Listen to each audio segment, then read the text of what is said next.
महाराजा छत्रसाल ने इस ड्योढ़ी महल को बनाया था 17वीं शताब्दी में और इसे मस्तानी महल के नाम से भी जाना जाता था।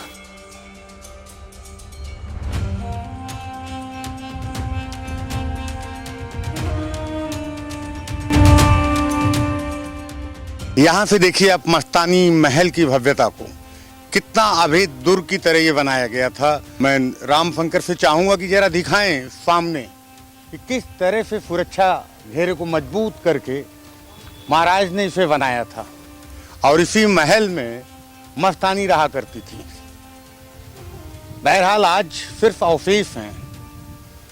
इसे देख करके आप अंदाजा सिर्फ लगा सकते हैं कि खंडहर बताते हैं इमारत बुलंद थी। आज कुछ भी नजर नहीं आता है यहाँ पर, लेकिन अवशेष ये जरूर बताते हैं कि सुरक्षा घेरा बड़ा तगड़ा था। जैसा कि अभी एक साथी बता रहे थे कि यहाँ पर धन की लालसा में बहुत सारे लोगों ने इसको तोड़ा और बार बार तोड़ा और खंडहर बना दिया मस्तानी महल को। जैसा कि आप तस्वीरों में देख सकते हैं कि किस तरह से खंडहर बनाया गया है। और अक्सर आज भी यहाँ पर लोग आ जाते हैं, कोई तंत्र साधना करने आता है और तो कोई धन खोदने आता है। यहाँ पे दीवारें खोद देते हैं, छतें खोद देते हैं। क्या कहना चाहेंगे ये देख करके इतनी खराब स्थिति इसकी है? हाँ धर्मेंद्र जी, ये क्या लगता है देख के? देखिए सर, ऐसा लोगों को करना नहीं चाहिए, लेकिन जो एक पुराना है महल है, लेकिन लोग बाग तरह तरह के आते हैं समय समय पर एक धन की लालसा में कभी छत तोड़ते हैं, कभी कहीं तोड़ते हैं। लेकिन आज मुझे तो लगता है, मुझे जानकारी है कि अभी तक किसी को कामयाबी यहाँ से नहीं मिल पाई, कामयाब नहीं हो पाए लोग। लेकिन फिर भी उनका एक प्रयास निरंतर जारी है। और जो यहाँ के जिम्मेदार हैं कहीं ना कहीं वो भी इस पर नज़र नहीं बनाए, जिसको लेकर के एक जो महल है ये धराशायी होता जा रहा है धीरे धीरे और खंडर में तब्दील होता जा रहा है। जी, मुझे लगता है कि अब अगर इसका रख रखाव नहीं किया गया तो इसका अस्तित्व ही नहीं बचेगा। जी, और नेताओं की बात की जाए तो समय समय नेताजी भी बड़ी बड़ी बातें करते हैं कि अब मैं इस महल का रख रखाव कराऊंगा, यहाँ की बात ही रखूंगा, लेकिन अभी तक जमीन पर कोई देखने को नहीं मिल पा रहा है। अच्छा, बुंदेलखंड की धरती पे मस्तानी और बाजीराव पेशवा को लेकर के क्या लोक चर्चाएं हैं, क्या मान्यताएं हैं? बाजीराव की बात, मस्तानी की बात की जाए तो मस्तानी को लेकर के लोगों में आज भी मानना है कि मस्तानी बड़ी सुंदर हुआ करती थी, जिसको लेकर के पूरे बुंदेलखंड में मस्तानी एक खूबसूरत महिला के नाम से भी जानी जाती है।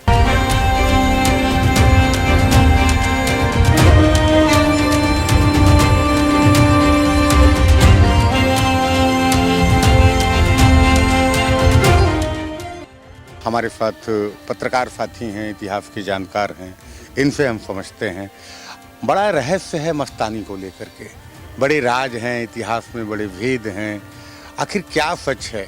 आप तो इतिहास के जानकार भी हैं, परिचय देते हुए जरा बताइए कि आखिर इस मस्तानी महल में कितने राज दफन हैं?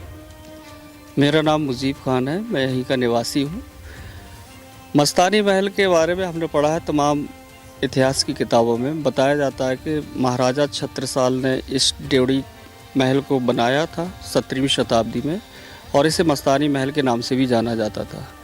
महाराजा छत्रसाल की एक पत्नी थी मुस्लिम, तो उनसे उत्पन्न संतान थी ये मस्तानी।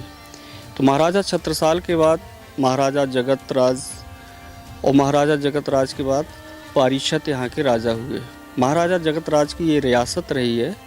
और जब महाराजा छत्रसाल वृद्ध हो चुके थे तो इलाहाबाद के मुग़ल सूबेदार अली बंगस ने यहाँ पर आक्रमण कर दिया था, पूरे किले को घेर लिया गया था।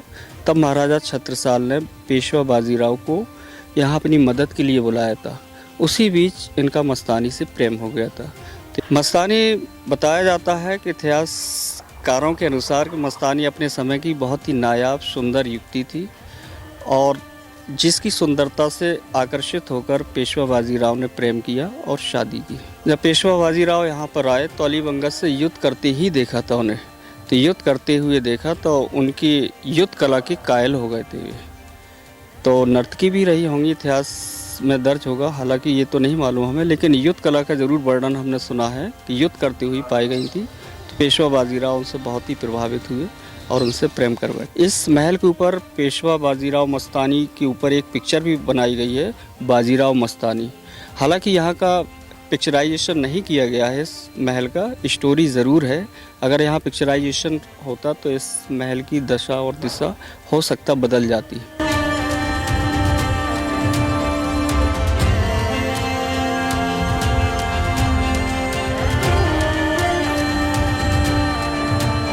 मेरा मानना है कि अगर इसका रखरखाव हो जाता, कुछ नहीं होता, ये तो एक प्रेम की निशानी है बुंदेलखंड की, वो भी ऐसी प्रेम की मस्तानी और बाजीराव की। तो ये तो अपने आप में एक स्मारक है, लेकिन फिर भी इतना निर्जन और इतना जर्जर, ये तो कहीं ना कहीं एक बड़ा लापरवाही चल रहा है।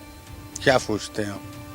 मेरा मानना है सर जी, आपसे बताऊं कि जो आपने यहाँ हमारे लखनऊ से आकर बाजीराव मस्तानी की एक प्रेम कहानी का गूगल पे जो आपने सर्च किया है, इसके लिए मैं आपको बहुत बहुत धन्यवाद देना चाहूँगा, क्योंकि लखनऊ से चलकर हमारे महोबा डिस्ट्रिक्ट बुंदेलखंड जैतपुर में आपने समय दिया है और एक बाजीराव मस्तानी की जो प्रेम कहानी सुनी है। अगर इसका रखरखाव का मतलब ये है कि जैसे पुरातत्व विभाग को अगर इस बिल्डिंग को अगर सौंप दिया जाता, तो मैं मानना हो तो जो अपनी ये बदहाली में आज जो बाजीराव मस्तानी की प्रेम कहानी की ये बदहाली में अपना आंसू बहा रहा तो जेली दशा होती। लेकिन अब मानना है कि अभी इसका जिला प्रशासन ने कई बार सर्वे किया, कई बार लखनऊ से भी टीमें आई, लेकिन अभी तक इसका कुछ डिसीजन ये नहीं हो पाया कि कब तक इस बिल्डिंग को हम पुरातत्व विभाग के हाथों में सौंपेंगे। ऐसे और हिस्टोरिकल प्लेस के साथ हम फिर हाजिर होंगे।